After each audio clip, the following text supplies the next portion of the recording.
Hey, I'm going to be going through some just quick examples about what we did in class with the measures of variation. So I'm going to start with number 2. Remember we did example 1 together in class. The first thing is you want to make sure your numbers are in order from least to greatest. These are already in a pretty good order.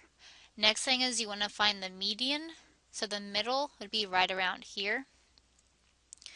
So I'm going to put a star and say that's my median. Now, since the middle or the median is in between two numbers, you have to add the two middle numbers together and divide by 2. So when you do that, you're going to get 72 plus 46 divided by 2. You're going to get 59 for your median, which they didn't ask that for this specific example, but you do have to do it in your homework. The main thing is when you find the median, that's going to separate your upper half and lower half. So here is your upper half, it's your bigger numbers, here's your lower half. So here my upper quartile, my UQ, is going to be that middle number of this section, which was 100.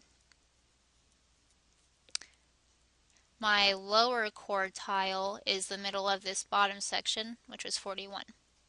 So the quartiles are just the medians or the middle of those two groups after you cut them in half. Okay, so here we're going to first find our range. Remember, range is your big number, 110, minus your smaller number, 25.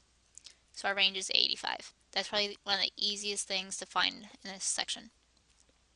The lower quartile we just found was 41. Upper quartile we found was 100. And then you got to find the inner quartile range, which is your upper quartile 100 minus your lower quartile 41, so we get 59. So those are the four things you have to know for measures of variation. We did number 1 in class with finding the outliers, so now I'm going to jump to number 2. Number 2, again, we're going to put it in order from least to greatest first. So I got 71, 89, 90, 92, 92, 94, and 95. Start by finding the middle. So got 3 here, 3 here. So this is my median, 92. So when I separate it, I don't include the median. So there's my bottom half, here's my upper half. So your lower quartile here, the middle of this section, 89. Your upper quartile, the middle of this section, 94. The inner quartile range would be 94 minus 89, which would be 5. Now, so we are going to take our inner quartile range and multiply it by 1.5. You always do times 1.5, and we get 7.5. Now we're going to use this to figure out what our limits are. So you take your lower quartile, 89, minus that number you just got, 7.5, and get 81.5. So with the smaller number, your lower quartile, you'll always subtract.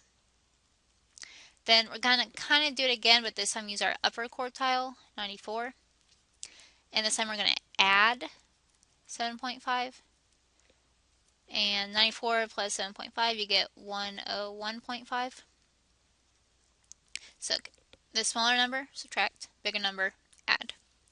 So that means that my numbers have to be between 81.5 and 101.5. So I want to find any number that's not in between these numbers. So 71 was too low. It wasn't in between these. So 71 is an outlier. A lot of work for just finding one number. And that's what you want to do with outliers. So if you need to rewatch the video, go through it slower, by all means go ahead. Just remember, separate your data, find lower quartile, upper quartile, inner quartile range, which is subtracting these.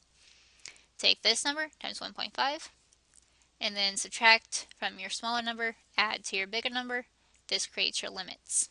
So hopefully that will help you, and if not, you can ask me in class.